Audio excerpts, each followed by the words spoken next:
Self-love and self-care indefinitely overlap, as do mindset and mindfulness. Here on Planning, Positivity and Purpose, I'm going to give you the tools to fill up your toolkit to live a positive and purposeful life. Hello everyone, I'm so excited for today's first episode of Planning, Positivity and Purpose. And I'm going to be diving into how we can turn our pain into power with a little bit of a story time of a key part of my identity that gave me my power. I was diagnosed with rheumatoid arthritis at the age of 4 and reflex sympathetic dystrophy at 9. I've always had my disabilities, and yes, disabled is how I'm more than comfortable identifying. Everybody is different. RSD is many things, and a pain disorder is certainly a top 3. I was diagnosed with RSD, but doctors now call it complex regional pain syndrome. Sadly, it's also often referred to as suicide disease, as the pain is excruciating. It'd give me seizures through the night, and the pain could kick in almost anywhere. Once I was on my way to school and it kicked in my left leg, I hobbled up the platform stairs, refused any help, and I waited for my dad until he brought me my crutches. Then I simply went to school and got on with my day. That's been my approach the majority of my life. Get on with it. It worked for me well from diagnosis to the age of 18. I didn't let being a wheelchair user and my disability stop me. Sometimes I'd use my wheelchair in the morning, sometimes for a day, sometimes weeks, and sometimes months. 3 months was what I was told by doctors to be the time frame that could lead to me becoming wheelchair dependent.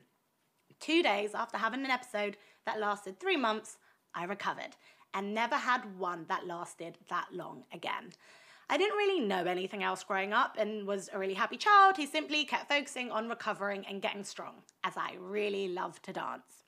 Not being solely dependent on my wheelchair due to the nature of my conditions caused a lack of understanding, not only with children my age, but adults and teachers too.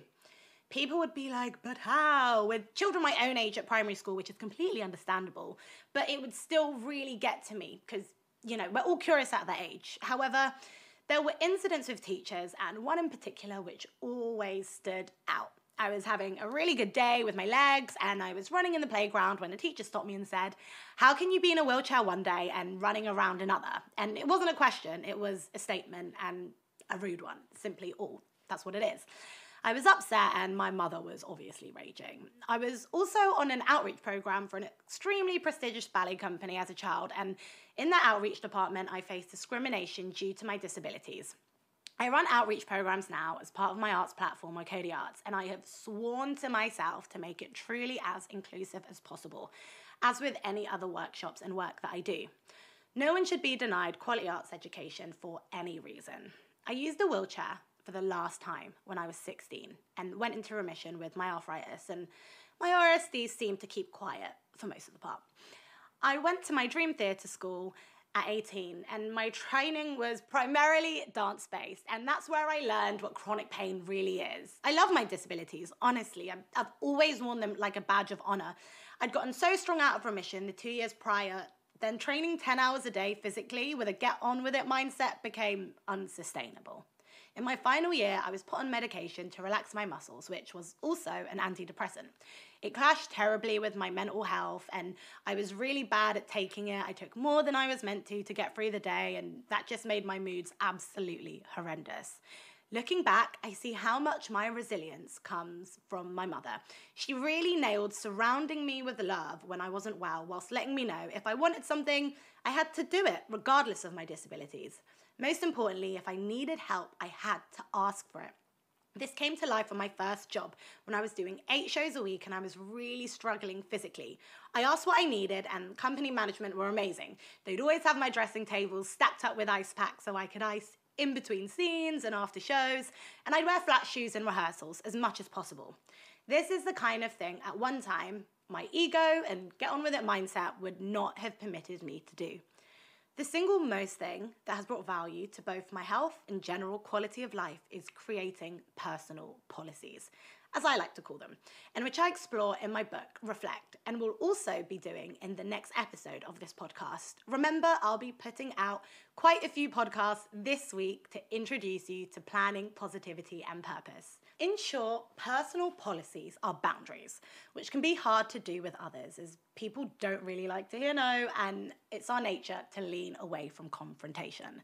Self-conflict can arise when we try to set boundaries for ourselves, and if we are unable to do this, it can lead to self-sabotage where we do not give ourselves what we need.